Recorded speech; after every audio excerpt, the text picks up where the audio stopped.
प्यारे दोस्तों, ये कहानी है एक ऐसे नौजवान की जिसके पास न जमीन थी, न जेवर और न ही जमाने का सहारा, लेकिन दिल में अल्लाह का नाम था और जुबां पर शुक्र का कलमा। जब दुनिया ने उसे रुलाया, अल्लाह ने उसे संभाल लिया। राजस्थान के एक दूर दराज गांव हबीबपुर की मिट्टी नम थी, नम उन दुआओं से जो सदियों से अल्लाह के दरबार में पहुंच रही थीं। इसी गांव में रहता था एक 22 साल का नौजवान सलीम। रंग गेहुआ, बदन पतला, आंखों में गहराई और चेहरे पर एक सुकून जो उन लोगों को नसीब होता है जिनकी नींदें अल्लाह की याद में कटती हैं। सलीम का बाप हाफिज मुनीर एक सीधा सादा इंसान था जो बचपन में ही कुरान हिफ्ज कर चुका था। अब वो गांव की छोटी मस्जिद में इमामत करता था और बच्चों को नाजरा सिखाता था। सलीम भी उसी सिलसिले में पला बढ़ा था, मगर हालात ने उसे एक अलग मोड़ पर लाकर खड़ा कर दिया। सलीम की मां का इंतकाल तब हुआ जब वो सिर्फ 13 साल का था। मां की मौत के बाद घर का सुकून, रोटियों की खुशबू और वो नरम लोरी की आवाज सब सूख गई। बाप ने बेटे को गले से लगाया, मगर तंगी ने दोनों को एक दूसरे की आंखों से शर्मिंदा कर दिया। मगर सलीम का ईमान वो दिन ब दिन मजबूत होता गया। हर सुबह फजर के बाद सलीम पास के बाग में चला जाता। वहां वो आम के सूखे पत्ते इकट्ठे करता, उन्हें सुखाकर गांव के चूल्हों में जलाने के लिए बेचता। 2-3 रुपए रोज कमाकर शाम को एक वक्त का खाना लाता और बाप बेटा मिलकर खाते। मस्जिद की छत टपकती थी, चटाई पुरानी थी और कुरान के पन्नों पर समय की गर्द जमी थी, मगर उस घर में बरकत की हवा थी। एक दिन की बात है, गांव के अमीर जमींदार सेठ राशिद ने अपने बेटे के लिए नई हवेली का निर्माण शुरू करवाया। गांव के मजदूरों को रोजगार मिला और सलीम भी रोजमर्रा की जिंदगी से बाहर निकलकर वहां काम मांगने गया। लोग हैरान थे, तू तो इमाम साहब का बेटा है, मजदूरी करेगा? मगर सलीम मुस्कुराकर कहता, जिस रोजी में हलाल का एक कतरा हो वो हराम की बारिश से बेहतर है। सेठ राशिद ने जब देखा कि सलीम ईमानदारी से बिना थके सबसे ज्यादा मेहनत करता है, उसने उसे बगीचे की निगरानी की जिम्मेदारी दे दी। अब सलीम रोज सूरज निकलने से पहले हवेली आता, पौधों को पानी देता, सूखे पत्ते हटाता और इधर उधर सफाई करता। मगर उसकी एक आदत अजीब थी, वो हर नमाज के वक्त सब काम छोड़ देता, हाथ धोकर दूर खेत की मेंढ पर जाकर सजदा करता। एक दिन सेठ का बेटा समीर, जो शहर में पढ़ाई करता था, छुट्टियों में गांव आया।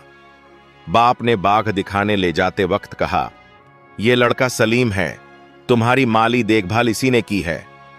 समीर ने दूर देखा, एक लड़का सफेद कुर्ते में मिट्टी से सने हाथों से वुजू कर रहा था।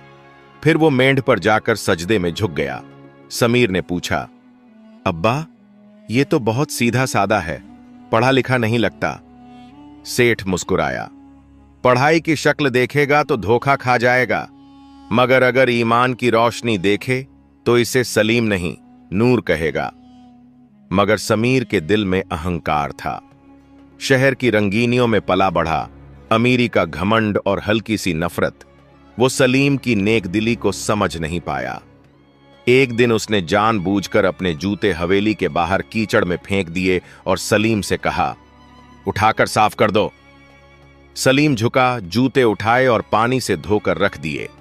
मगर जब समीर ने ताना मारा, तेरा बाप इमाम है ना, फिर तू जूते साफ करता है? तो सलीम ने सिर्फ इतना कहा, जो अल्लाह के लिए करता है वो हर काम इज्जत वाला बन जाता है, चाहे जूते ही क्यों न हो। ये लफ्ज समीर के दिल में तीर बनकर चुभे, मगर उसने हंसकर बात टाल दी। कुछ महीनों बाद गांव में बड़ी मुसीबत आई। बारिश नहीं हुई, खेत सूख गए, पानी के कुएं रेत से भर गए। गांव के लोग शहरों की तरफ पलायन करने लगे। सेठ राशिद की हवेली भी अधूरी रह गई, क्योंकि उसके सारे ठेकेदार शहर भाग गए। अब वो बाग उजड़ने लगा और मजदूरों की कमी के कारण सेठ पर कर्जा चढ़ गया। मगर सलीम ने न तो काम छोड़ा न सजदा, बल्कि अब वो रोज हवेली भी साफ करता, बाग भी संभालता और शाम को गांव के बच्चों को मुफ्त कुरान सिखाता। उसके हाथों में छाले थे, मगर चेहरा रोशन था। उसकी झोपड़ी में एक दिया अब भी जलता था, क्योंकि सलीम अब भी अपने हिस्से की रोटी से एक हिस्सा किसी भूखे को दे देता था। एक रात समीर को बुखार चढ़ा। दवाएं असर नहीं कर रही थीं। गांव के हकीम भी हार गए। उसकी मां रोते हुए सलीम के बाप के पास गई। हाफिज साहब, मेरा बेटा मर जाएगा, कुछ कीजिए। हाफिज मुनीर ने कहा, सलीम से कहो कि उस पे आयतुल कुर्सी पढ़ दे। सलीम आया, समीर के सिरहाने बैठा और आंखें बंद करके तिलावत करने लगा। समीर को होश आया। उसने आंखें खोलीं और सलीम को देखा। फिर अचानक उसकी आंखों से आंसू निकल पड़े। माफ करना भाई, मैं तुझे नीचा दिखाता रहा और तू मेरे लिए दुआ कर रहा है। सलीम मुस्कुरा दिया। जो अल्लाह के लिए करता है वो बदले की नहीं, बद्दुआ की नहीं, दुआ की जबान रखता है। उसी रात समीर को आराम मिला। सुबह वो खुद चलकर मस्जिद गया, पहली बार सजदा किया और वहीं से उसकी जिंदगी का रुख बदल गया। सलीम मस्जिद के आंगन में बैठा था, जहां सुबह की हल्की सी धूप पुराने फर्श पर पड़कर सुनहरे धब्बे बना रही थी। सामने वही समीर था जो कुछ दिन पहले तक उसके लिए ताना था। अब उसकी आंखों में तौबा और इज्जत दोनों थी। भाई, समीर बोला, कल रात आपकी पढ़ी आयतें जैसे मेरे सीने में रोशनी बनकर उतर रही थीं। मेरी सांसें हल्की हो गईं। मैंने पहली बार महसूस किया कि सुकून किताबों या रुतबे में नहीं, बल्कि उस सजदे में है जिसमें इंसान टूटता नहीं, जुड़ता है। सलीम मुस्कुराकर उठा। उसने समीर के कंधे पर हाथ रखा। अब तुझ में तब्दीली शुरू हुई है और ये तब्दीली अल्लाह को बहुत प्यारी है। अब बस अपने अंदर की आवाज को रोज कुरान से जोड़ता चल। 2 दिन बाद गांव में हलचल सी मच गई। गांव के पुराने ठाकुर शरीफुद्दीन, जो सालों पहले लखनऊ जाकर बसे थे, अब अपने बेटे के साथ गांव लौटे थे। वो शहर में एक आलीशान कारोबारी बन चुके थे। लोगों को यह देखकर हैरानी हुई कि इतने साल बाद कोई इस वीरान गांव को याद करता है। मगर असली बात तो ये थी कि ठाकुर साहब एक बड़ी जमीन का ट्रस्ट बनाकर गांव में एक इस्लामी स्कूल खोलना चाहते थे। उन्होंने गांव की पंचायत को इकट्ठा किया और कहा, हमें इस स्कूल का इंचार्ज एक ऐसे शख्स को बनाना है जो दीन का सच्चा हो, सादा हो और बच्चों को सिर्फ तालीम नहीं, अल्लाह से जोड़ना ज्यादा जानता हो। लोगों ने एक दूसरे की तरफ देखा। सबके दिलों में एक ही नाम आया, सलीम। ठाकुर साहब ने जब सलीम से मुलाकात की तो वो बाग में नमाज के बाद की मिट्टी झाड़ रहा था। उसने सिर झुकाकर सलाम किया और धीरे से पूछा, मुझे कैसे याद किया? ठाकुर साहब बोले, हमने तुम्हारे बारे में बहुत सुना है। हमें चाहिए कि इस गांव के बच्चे कल को रोशनी बने और हमें यकीन है तुम उन्हें हिदायत की राह दिखा सकते हो। सलीम ने कुछ नहीं कहा, सिर्फ जमीन की तरफ देखा और फिर कहा, अगर ये अमानत है तो मैं उसे अल्लाह की नजर से संभालूंगा, लोगों की वाहवाही से नहीं। स्कूल की तामीर शुरू हो गई, लेकिन साथ ही एक पुरानी हवा फिर से सरकने लगी। गांव के पुराने मास्टर शौकत अली, जो एक जमाने में खुद को दीन का ठेकेदार समझते थे, अब पूरी तरह से सलीम की बढ़ती इज्जत से जलने लगे। उन्होंने पंचायत में खुलेआम ऐलान कर दिया, एक लड़का जो मजदूरी करता रहा हो, कुरान तो पढ़ा हो मगर जमात से पढ़ा नहीं, वो हमारे बच्चों का मुस्तकबिल कैसे बनाएगा? कुछ लोगों ने हामी में सिर हिलाया, कुछ चुप रहे, मगर जहर फैल चुका था। शौकत अली ने शहर में रहने वाले एक पुराने मदरसे के मौलवी को बुलाया और कहा, आप आकर देखिए, क्या वाकई सलीम इस लायक है कि उसे बच्चों का उस्ताद बनाया जाए? वो मौलवी आए, सलीम से मुलाकात की और एक सवाल पूछा, बेटा, तूने तो किसी औपचारिक मदरसे से तालीम नहीं ली, फिर कुरान की तफसीर कहां से सीखी? सलीम ने बहुत सादगी से जवाब दिया, मैंने कुरान को किताब की तरह नहीं, रास्ते की तरह पढ़ा है। हर सुबह सूरज निकलने से पहले उसका एक सफ़ा खोलता हूं और दिन भर उस पर चलता हूं। मुझे तफसीर का इल्म नहीं, लेकिन उस सफ़े पर लिखी रोशनी मेरी आंखों के आगे रहती है। मौलवी की आंखें भर आईं। वो बोले, जो कुरान को अमल से पढ़ता है वो हमारे जैसे तफसीर से पढ़ने वालों से ज्यादा करीब है हक के। मगर शौकत अली चुप नहीं बैठे। उन्होंने एक चाल चली। ठाकुर साहब की जमीन के पुराने कागजात निकालकर दावा किया कि जिस जमीन पर स्कूल बन रहा है वो सरकारी जमीन है। और ये झगड़ा धीरे धीरे गांव की शांति को तोड़ने लगा।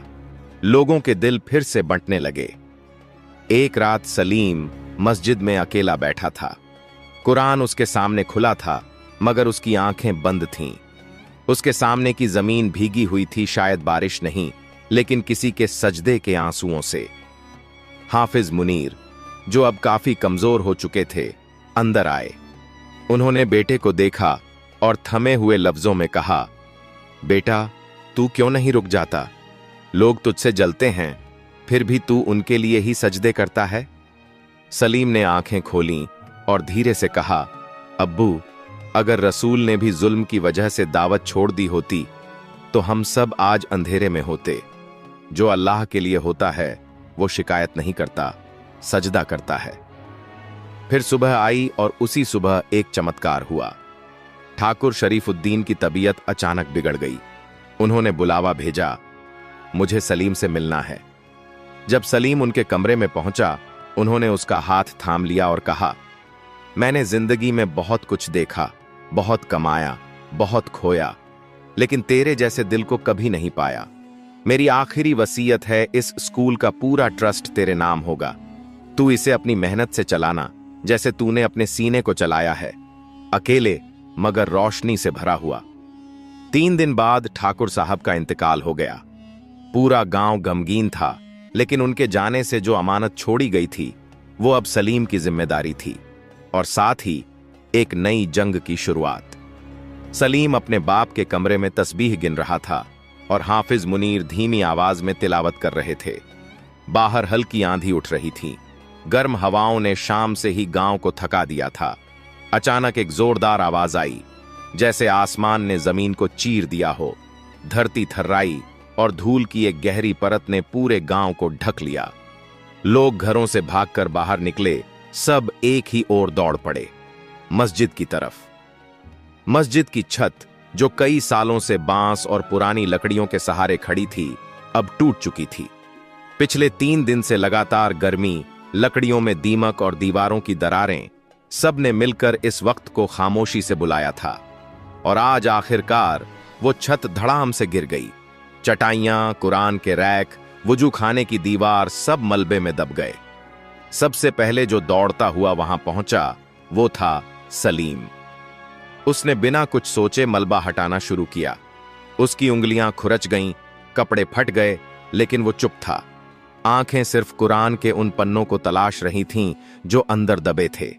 कुछ गांव वाले मदद को आए, मगर ज्यादातर लोग दूर से तमाशा देख रहे थे। अब ये सब कौन बनाएगा? अब नमाज कहां पढ़ी जाएगी? सेठ राशिद तो अब खुद कर्ज में है, मस्जिद कैसे बनेगी? सलीम चुपचाप सब सुनता रहा और फिर एक कोना ढूंढा जहां अभी भी मिट्टी गीली थी। वहीं जाकर वुजू किया और खुले आसमान के नीचे सजदे में चला गया। सूरज डूब रहा था, लेकिन उसका चेहरा एक अजीब नूर से चमक रहा था। वो कह रहा था, या अल्लाह, अगर तेरे घर की छत गिरी है तो तू जानता है कि इसे उठाने वाला भी तू ही है। उस रात गांव की बिजली भी गुल थी, लेकिन मस्जिद के मलबे के पास एक टिमटिमाता दिया जल रहा था। वो सलीम की झोपड़ी से लाया गया था। हाफिज मुनीर वहीं बैठ गए और बोले, बेटा, इस गांव में सबको शिकायत है, लेकिन तुझे सजदा करने से भी फुर्सत नहीं। तू क्या वाकई अकेले सब संभाल पाएगा? सलीम मुस्कुराया, अब्बू, अगर मकसद अल्लाह का घर बचाना है तो हाथ चाहे मेरे हों या किसी और के, काम उसी का चलेगा जो अल्लाह के लिए होगा। अगले दिन समीर ने दिल्ली में अपने जानने वाले एक एनजीओ को ईमेल किया, तस्वीरें भेजीं, मस्जिद का टूटा ढांचा, सलीम के खून से सने हाथ, कुरान के बिखरे हुए पन्ने। साथ में लिखा, अगर किसी जगह आपकी दौलत सवाब कमाएगी तो वो यही है। 4 दिन बाद एक बड़ी सफेद गाड़ी गांव में दाखिल हुई। उसमें एक बुजुर्ग मौलाना, 2 एनजीओ के अफसर और एक इंजीनियर थे। उन्होंने मस्जिद का मुआयना किया और तुरंत कहा, इस जगह को दोबारा खड़ा करना अब सिर्फ मरम्मत नहीं, बल्कि ईमान की इज्जत का सवाल है। गांव वाले इकट्ठा हुए, कैमरे लगे और वहीं ऐलान हुआ, इस मस्जिद की तामीर अब शहरी फंड से होगी और मदरसे के लिए एक क्लासरूम भी साथ बनेगा, मगर इस सब की निगरानी करेगा सलीम। शौकत अली चुप था, लेकिन उसकी आंखों में जलन साफ थी। मस्जिद की तामीर शुरू हुई। सलीम हर रोज सुबह मजदूरों से पहले आता, ईंटें जमाता, खुद खड़े होकर मजदूरी करता और फिर नमाज के वक्त सब छोड़कर सफाई करता। लेकिन इस तामीर के साथ साथ शौकत अली ने गांव की पंचायत में फिर से जहर घोलना शुरू कर दिया। एक मामूली मजदूर को मस्जिद का जिम्मेदार बना दिया। कागज पर उसका कोई इल्म नहीं, ना हदीस की तालीम, ना दीनी डिग्री। क्या अब सजदे भी सिर्फ तस्बीह और आंसुओं से मंजूर होंगे? लोगों के कानों में ये बातें पड़ने लगीं। कुछ नए मजदूर काम पर नहीं आए। मस्जिद की ईंटों की सप्लाई धीमी हो गई।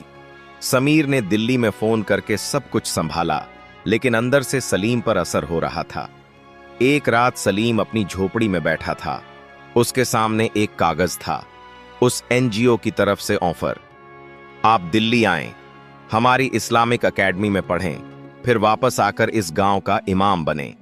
ये मौका था शोहरत, इज्जत और तालीम का। लेकिन उसके सामने मस्जिद की अधूरी छत का एक टुकड़ा पड़ा था, जिसे उसने खुद उठाया था। वो उठकर खड़ा हुआ और अलमारी से अपने पुराने कुरान के वो पन्ने निकाले जो उस दिन मलबे से मिले थे। उन पन्नों पर हल्के धब्बे थे, जैसे किसी बच्चे की उंगलियों के निशान या किसी बूढ़े की दुआओं का रंग। उसने उन्हें अपने सीने से लगाया और कहा, मैं नहीं जाऊंगा, क्योंकि इस गांव को तालीम की नहीं, तासीर की जरूरत है। अगली सुबह शौकत अली ने पंचायत में सलीम के खिलाफ दस्तावेज जमा किए। ये जमीन सरकारी है, यहां निर्माण गैरकानूनी है। हंगामा मच गया। गांव दो हिस्सों में बंट गया। कुछ बोले, सलीम को हटाओ, कुछ बोले, उसे माफ करो। मगर सलीम मस्जिद की दीवार पर चूना लगा रहा था, जैसे कुछ सुना ही न हो। मौलाना मोहम्मद फारूक, जो एनजीओ के साथ थे, ने पंचायत के सामने खड़े होकर कहा, अगर इस लड़के को हटाया गया तो हम तामीर का काम यहीं रोक देंगे। अल्लाह की नजर में जो नेक है, उसे इंसान की पंचायत नहीं बदल सकती। और फिर एक बड़ा ऐलान हुआ, मस्जिद का नाम रखा जाएगा मस्जिद ए सब्र, उस लड़के की याद में जिसने एक टूटी छत से अल्लाह का घर फिर से खड़ा किया। जैसे ही पहली अजान उस नई बनी मस्जिद से गूंजी, गांव की फिजा बदल गई। बच्चे भागकर वुजू करने लगे, बूढ़े सुफ़ा पर बैठकर दुआएं करने लगे, और सलीम वहीं आखिरी सफ में खड़ा था, आंखें बंद, होंठों पर हल्की मुस्कान और रूह सजदे में डूबी हुई। क्योंकि जब मस्जिद की छत गिरी थी तो सब डर गए थे, मगर एक सलीम था जिसने सिर झुकाया था, और उस सजदे से उठते ही मस्जिद फिर से खड़ी हो गई थी। मस्जिद ए सब्र की पहली अजान के साथ ही गांव के माहौल में जैसे बरकत उतर आई थी। बच्चे सुबह सुबह बगैर कहे मदरसे पहुंच जाते, औरतें मस्जिद के बाहर बैठकर तस्बीह पढ़ती, और बूढ़े लोग गांव के कुएं की छाया में बैठकर सलीम की दुआओं का जिक्र करते। लेकिन हर उजाले के पीछे एक परछाई होती है, और उस परछाई का नाम था शौकत अली। उसने मस्जिद बनने के बाद भी चैन से बैठना गवारा नहीं किया। उसने अपने भाई को, जो तहसील में अफसर था, बुलाकर मस्जिद की जमीन पर शिकायती जांच शुरू करवा दी। वजह वही पुरानी, सरकारी जमीन पर अवैध निर्माण। गांव के लोग सन्न रह गए। मस्जिद के नाम की पट्टी तक को हटाने की बात होने लगी, और इस बार मामला सिर्फ पंचायत का नहीं था, अब प्रशासन जुड़ गया था। एक सुबह गांव में एक नोटिस चस्पा हुआ, यदि जमीन का वैध दस्तावेज 3 दिन में न दिया गया तो मस्जिद की तामीर रोकी जाएगी और निर्माण हटाया जाएगा। सलीम उस वक्त बच्चों को सूरतुल रहमान पढ़ा रहा था। समीर दौड़ता हुआ आया और कांपते हाथों में वो नोटिस लहराया। पूरा गांव सलीम की तरफ देख रहा था। क्या वो अब भी चुप रहेगा? मगर सलीम मुस्कुराया। हमने मस्जिद को पत्थर से नहीं, सजदों से बनाया है। अगर वो छीन भी ली जाए तो अल्लाह को कौन छीन सकता है। दूसरी तरफ शौकत अली ने एक नया हथकंडा अपनाया। उसने गांव में ऐलान करवा दिया कि सलीम पर एनजीओ के फंड को गलत इस्तेमाल करने का शक है। मदरसे के बच्चों को दिया जाने वाला राशन कहां गया? वो किताबें जो दान आई थीं, वो किसने बेची? हर सवाल जहर में लिपटा हुआ था। गांव 2 हिस्सों में बंट गया, एक जो सलीम को फकीर मानते थे और एक जो शौकत के बहकावे में आ चुके थे। उसी रात मस्जिद के सामने पंचायत बैठाई गई, जिसमें खुद तहसील अफसर भी मौजूद था। सलीम को बुलाया गया। सामने कागज थे, दस्तखत, एनजीओ की रसीदें, गवाह और हंगामा खेज भीड़। क्या आप मानते हैं कि आपने मस्जिद की जमीन के कोई कानूनी दस्तावेज नहीं दिए? अफसर ने पूछा। जी, सलीम ने सिर झुका दिया। हमारे पास न कागज है न वकील, मगर अल्लाह की निगरानी है। तो फिर निर्माण रोकना होगा, अफसर बोला। भीड़ से आवाज आई, सलीम ने हमें धोखा दिया है। समीर चिल्लाया, झूठ है, मैंने खुद सारे पैसे की रिपोर्ट एनजीओ को भेजी है। मगर शौकत अली ने हंसकर कहा, कौन एनजीओ? कहां है उनका ऐलान? दिखाइए कोई गवाही। सलीम ने सबकी तरफ देखा। आंखों में शिकवा नहीं था, सिर्फ सुकून था। और फिर उसने धीरे से अपने थैले से कुछ निकाला। कुरान के वो पन्ने जो मस्जिद की गिरी छत के नीचे मिले थे, मिट्टी से सने मगर महकते हुए। ये हैं मेरे दस्तावेज, उसने कहा। ये वो कुरान है जिसकी हिफाजत के लिए मैंने मस्जिद बनाई। अगर आप इसे गिराना चाहते हैं तो सबसे पहले इसे जलाइए। भीड़ में सन्नाटा छा गया। अफसर की आंखें नम हो गईं। उसने कागज नीचे रख दिए और खड़े होकर बोला, ऐसा ईमान मैंने फाइलों में नहीं देखा।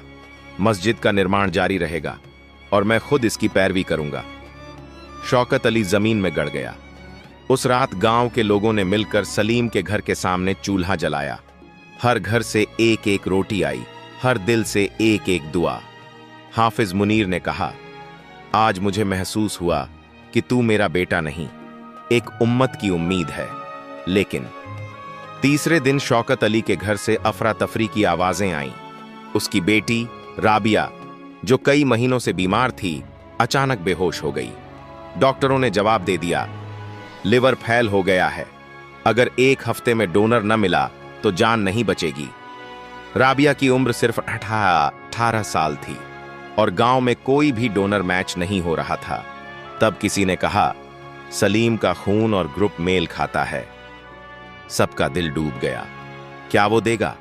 क्या वो उस आदमी की बेटी के लिए जान का टुकड़ा देगा, जिसने उसकी जिंदगी भर की मेहनत मिटाने की साजिशें की? जब सलीम से पूछा गया, उसने सिर्फ इतना कहा, वो साजिश करता रहा, मैं सजदे करता रहा। आज अगर मेरी रगों में कुछ बह रहा है तो वो अल्लाह की अमानत है, मैं कैसे मना करूं? अगले ही दिन शहर के बड़े अस्पताल में सलीम ने अपनी लिवर का हिस्सा दान किया। ऑपरेशन के बाद जब वो होश में आया तो समीर ने उसका हाथ थामा। भाई, तू इंसान नहीं, तू उस रोशनी का नाम है जिसे अंधेरे कभी झाया नहीं कर सकते। राबिया ठीक हो गई और शौकत अली, वो पहली बार मस्जिद-ए-सब्र की आखिरी सफ में खड़ा होकर नमाज पढ़ता नजर आया। सजदे में उसकी पीठ झुकी थी, मगर दिल पहली बार उठा हुआ था, क्योंकि जो अल्लाह के लिए करता है वो बदले का नहीं, बस उसकी रजा का तलबगार होता है। सलीम को ऑपरेशन से उबरे 1 महीना हो चुका था। अब भी उसका जिस्म कमजोर था, मगर रूह उतनी ही मजबूत। मस्जिद-ए-सब्र की दीवारें पूरी हो चुकी थीं और उसके भीतर पहली बार रमजान की तरावीह पढ़ी जा रही थी। चांदनी रात में मस्जिद की रोशनी दूर तक फैलती थी, जैसे किसी गांव की नहीं, किसी नबी की दुआ की पूरी की गई तामीर हो। गांव अब पहले जैसा नहीं रहा। लोग अब नमाज के वक्त खुद ब खुद आ जाते। बच्चों की आवाजें मदरसे में गूंजती थीं और औरतें मस्जिद के बाहर बैठकर दुआ की हकीकत समझने लगी थीं। लेकिन सलीम अब हर महफिल से थोड़ा दूर रहता। वो अब मस्जिद के पिछवाड़े वाले हिस्से में बैठकर अकेले कुरान पढ़ता और बच्चों को वो सिखाता जो किताबों में नहीं लिखा, अल्लाह से रिश्ता बनाना। एक शाम समीर उसके पास आया और बोला, भाई, मैंने दिल्ली की यूनिवर्सिटी में इस्लामिक स्टडीज में दाखिला लिया है, लेकिन हर चैप्टर में सिर्फ एक ही नाम गूंजता है मेरे दिल में, सलीम। सलीम हंस पड़ा। अच्छा है, अब जब तुझे कोई यह कहे कि इल्म सिर्फ किताबों से आता है, तो उन्हें बता देना कि सजदों से उतरने वाली नज़में हर किताब से भारी होती हैं। उसी वक्त गांव में एक अफवाह फैली। शहर से एक बड़ा कारोबारी आ रहा है जो गांव में इस्लामी रिहायशी स्कूल खोलना चाहता है, और वो इसी गांव में देखना चाहता है कि कौन इसका सबसे ईमानदार सरपरस्त बन सकता है। गांव फिर से हलचल में आ गया। लोग पंचायत में बातें करने लगे। क्या अब ये स्कूल भी सलीम को मिलेगा? क्या अब हर इज्जत का हकदार वही रहेगा? फिर वो कारोबारी हाजी अब्दुल रहमान अपनी सफेद टोपी, लंबा कुर्ता और शफक सफेद दाढ़ी के साथ गांव में दाखिल हुआ। उसने सबसे पहले मस्जिद ए सब्र देखी, फिर मदरसे में बच्चों की तिलावत सुनी, और जब गांव वालों से पूछा ये सब किसने खड़ा किया, तो एक आवाज आई, वो जो अब भी चुपचाप मस्जिद के पीछे सफाई कर रहा है, सलीम। हाजी साहब ने जाकर सलीम से मुलाकात की। तुम्हारा नाम बहुत सुना है बेटा, मगर जब तुम्हें देखा तो नाम से ज्यादा तुम्हारा सजदा दिखा। फिर उन्होंने कहा, मैं चाहता हूं कि तुम मेरे प्रोजेक्ट के सरपरस्त बनो। तुम्हें पूरी तालीम दी जाएगी, हर सहूलत, हर मदद मिलेगी। बस चलो मेरे साथ शहर। सलीम कुछ देर चुप रहा, फिर पूछा, क्या वहां के बच्चों के पास भी टूटी कुरान की पन्नियां होंगी? हाजी साहब मुस्कुराए, नहीं, वहां सब नया मिलेगा। सलीम की आंखों में नमी थी। उसने कहा, मुझे उन बच्चों की आदत है जिनकी जुबान टूटती है मगर दिल सीधा अल्लाह से बात करता है। मैं यहीं रहूंगा जहां मिट्टी की मस्जिद है मगर रूह की गहराई भी। हाजी साहब ने उसकी पीठ थपथपाई। तू तो वो आदमी निकला जो दौलत को इम्तिहान समझता है। मैं तुझसे कोई ऑफर नहीं करूंगा, मगर हक का हिस्सा तुझ तक पहुंचेगा, ये वादा है। 3 दिन बाद सलीम के नाम पर गांव की जमीन में पहला इस्लामी बोर्डिंग स्कूल रजिस्टर हुआ। नाम रखा गया जामिया सलीम उल सब्र। उसकी तामीर का खर्चा हाजी साहब ने उठाया, लेकिन इमारत की पहली ईंट खुद सलीम ने रखी। उस दिन गांव की हर आंख भीगी थी। सबसे आखिरी सफ में खड़ा शौकत अली भी सजदे में गया और रोते हुए बोला, या रब, मैं इस फकीर को झुकाना चाहता था, मगर आज तूने मुझे उसकी जूतियों तक लाकर खड़ा कर दिया, माफ कर दे। सलीम ने आगे बढ़कर उसे गले लगा लिया।